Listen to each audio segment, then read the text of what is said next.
if we clear the marker that you put on avionics, are we going to clear the spit? I put that marker specifically for you. Yes. Okay, thank you. Now, that's on a full water year. So when I went around that spot, I marked it on Navionics. I had 12 feet of water. So even on a low water year, you got some grace there. And I definitely went over caution because the point of that mark was to let you guys know, you know. If you're going to sail around it, if you do have that on, if you don't, I'd like to know actually, because when I added it, I was under the assumption that it would be on everybody's app. Navionics is pretty good about that. If you show them like, hey, there's hazards, they'll usually add it. But yeah, as long as you're going around that, you should be safe. So go ahead and go to the next slide. I'm trying to remember what's on next. Okay, this is on a full water year. Now, when you're looking at this picture, this looks like bright, open water, all good to go. And, you know, the unfortunate soul who's not here and doesn't know we're using this picture, don't tell us, he hit this island with no warning, literally no warning. And I don't know, it doesn't really show the island in these pictures, but he was a good half a mile away from the island when he hit. And that boat drafts 3 feet, a little bit under 3 feet. So that's actually a shallower draft boat. And you can see, like, it's that dramatic. And there's no, like, there's no warning to it. Now, if you have a really good eye on certain days of wind, you can go sail by it and you can see the spit. And then you'll see where it kind of gets deeper because all of a sudden the water will change. You have to really understand the water, though, to see it. I tried videoing it last year, and it looks great in my eyes, but not on my phone. So, yeah, he ran aground. This was 2 years ago when we first filled the lake up, when we finally got back to full pool after a really bad year. And if you do run aground, the rangers will not pull your boat off. So just be aware of that. They will come and they will tell you to get off the boat. They will take you back to the marina, and they will tell you to leave your boat. And so Ryan, or excuse me, John Doe, John Doe sailor, he's like, well, what do you want? What the heck? Can you help me pull my boat off? And they're like, nope, you got to come with us. So he was like, well, I'm going to throw an anchor out.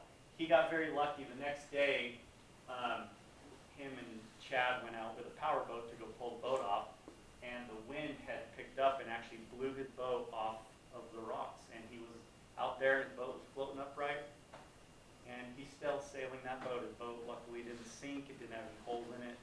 He got very, very lucky, as well as all these other people that have run around the Bird Island got very lucky last year. Go ahead and go to the next slide. So one thing, there's also big rocks all the way around that island. Like when I go around, I'll put dividers on my chart for like a quarter mile, Yeah. all the way around the islands, because I've had a chunk of my keel taken off. Yeah. One time. I think it's that spit, and that spit is really the most dramatic part that you'll run aground, but it's a good method to at least give, I try to give half a mile to the entire island, because you're right, there are boulders sporadically closer as you get in closer to it, so it's not one of those islands you can cut real close by unless you really know where you're going, and even I don't do that at the best of times. Go ahead, what was your question? Well, that was mainly, is that spine, is it just rock covered, or is it mud, or what? So that's, it's not mud, it's hard. literally pumice, like the pumice stones you buy for your feet or your wife's feet or whatever. Okay, it's exactly that. It's not like granite, but it's like a pumice stone material. The whole island is actually littered with this stuff, and there's big boulders of it, and there's small boulders. It's interesting because most of the lake is mud, except this area. In fact, all the fishermen love to catfish over there because that's where all the fish want to hang out. It's a different type of environment for the fish. So yeah, if you run aground there, it's not a soft grounding, it's a hard rock grounding. Go ahead and go to that next slide. So another thing we want to talk about is we have what's called the Roger Crosland 24-hour challenge. And this is another thing that it's not like a community event. It's more of a personal endurance thing that you can do. You can go ahead and go to the next slide. And basically what it is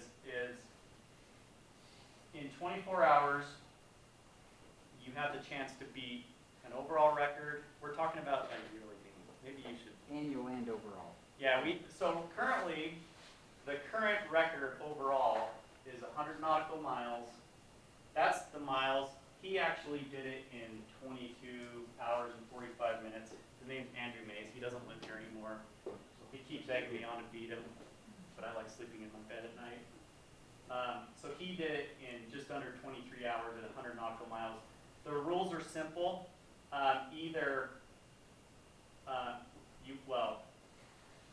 The rule's simple. It's you got to beat the overall record, which currently is 100 miles, 100 nautical miles. And the other rule is you can't just be on a beam the entire time. Like you can't just be putting miles on the boat. You got to at least visit the overall lake. So and another thing, you got to track it. So he tracked it through Navionics.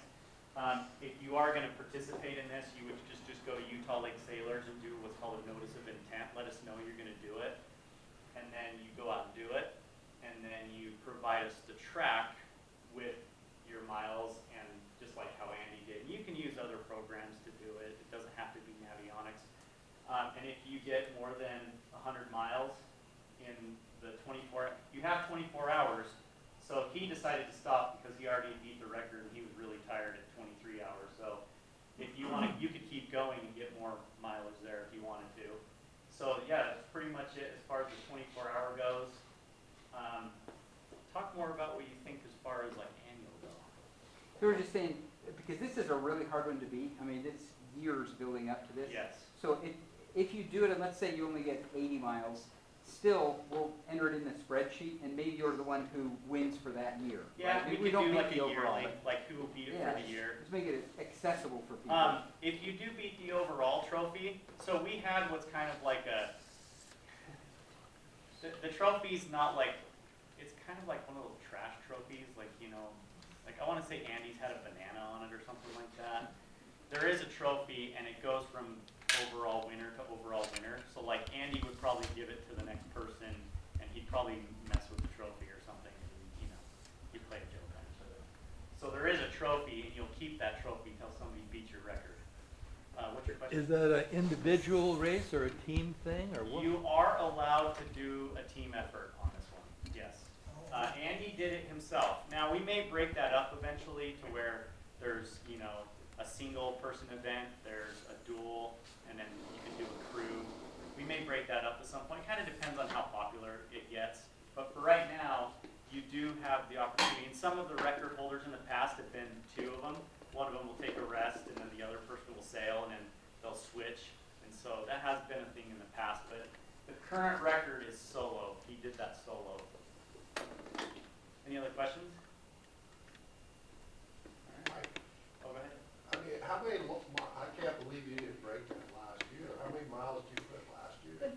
So this, I never went 100 miles in one go. Oh, I did, there's a record for overall mileage on the lake for a season, and technically I guess I would hold that. We've never actually established that, but like the record right now is 1,503 miles for overall sailing miles on the lake for the year, or for a season.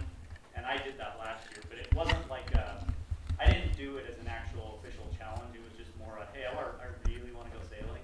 yeah. And so it just happened to be that I kept all my tracks for the entire season and then I documented it, and at the end of the season I was like, holy crap, I got some miles down here. And so it's just like, we may add that as a thing in the future, but for now, not really. We'll see. All right, I think that's pretty much it. What's next? I think you're up, Mike. Mitch has a question. Oh, go ahead. Any boat? Any boat can do this, yes. So the current record holder is actually Heel and Feelin'. Andy did it on Heel and Feelin', and O'Day 25 has pretty well been the only boat that have been doing this. In fact, Heel and Feelin' holds like the top 3 spots on that record. Because I've got Peter and Chad on some of the 2nd and 3rd place ones still. So in fact, if you go on Utah Lake Sailors, and there's a tab for, I want to say it's like documents or files, I actually have all the records of the lake on there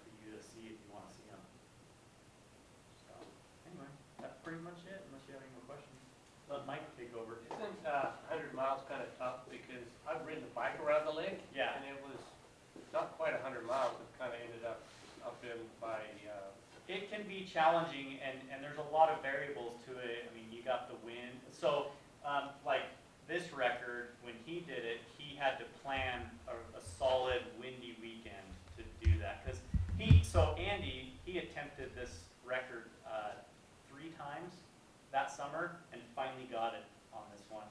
And there was a couple times where he would start out strong, get about 30 or 40 nautical miles under him, and then that night the wind would just shut off and he'd be out there floating the whole night. And so yeah, you gotta, if you're gonna do it, my advice would be to plan like a solid windy day.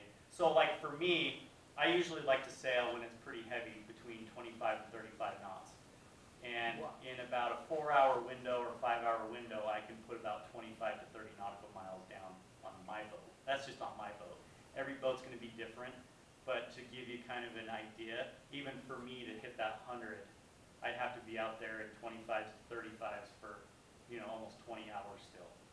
So it takes a lot to beat that. Most of your ocean goers, a good day is 125 nautical miles, and that's in 24 hours on the ocean. So to give you kind of an idea. You need a boat that's got foils on it. Yeah, if you had a catamaran out there, maybe you could throw it down in like 12 hours. We may do, and that's another thing too, is there could be the opportunity to do a 12-hour one. We can kind of establish however we want there. We can do a 12-hour race.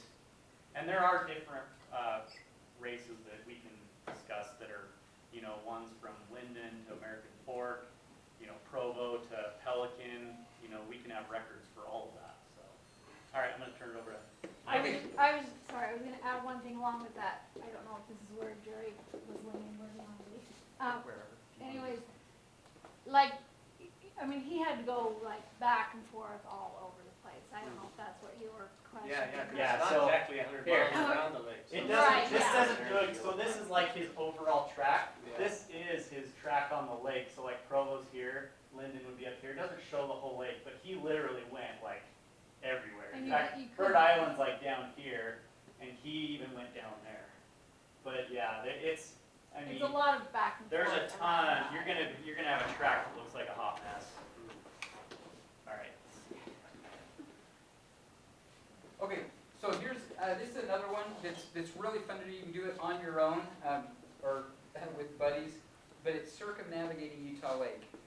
And this is a great activity. You do it, sometimes I've done it solo, sometimes I'll take kids and grandkids and go. It's just fun. The goal is to hit every marina around the lake, which makes it really fun to have places to sail and be really intentional about it. And this is, as you hit every marina around the lake, there's also a bonus add-on, and that's to go ashore then on Bird Island. And what we do, when we go ashore on Bird Island, we usually bring Kentucky Fried Chicken and sit down and eat it. We've got to maintain our dominance over the birds. Very fun. They get unruly if they don't know who's boss. But it's beautiful. You get down there, this is a low water year. That island's actually really pretty, although thousands of birds are flying around trying to drag you off. Yeah, those birds like to poop on you. That's a really low water year. Yeah, this was like 2018 maybe. Just waiting for a ding. Bing. Okay, so here's how it works. The rules are you need to set foot in each marina, so foot on the dock. And the ones that we're talking about are Provo, Linden, up to American Fork. And so I just want to point these out. Right, so Provo, Linden, American Fork, then over to Pelican, and then down to Lincoln Beach. So you have to, and it's kind of fun, we'll go with kids sometimes. Sometimes we're racing into a marina and someone will just put their foot down and we'll take off. Other times, you stop and play games, do other things. So anyway, it's really fun. It's a good challenge to go all the way around the lake. And I've had it take, as much as just an, I'm sorry, second one is you need to spend a night in a foreign marina. So somewhere where you don't keep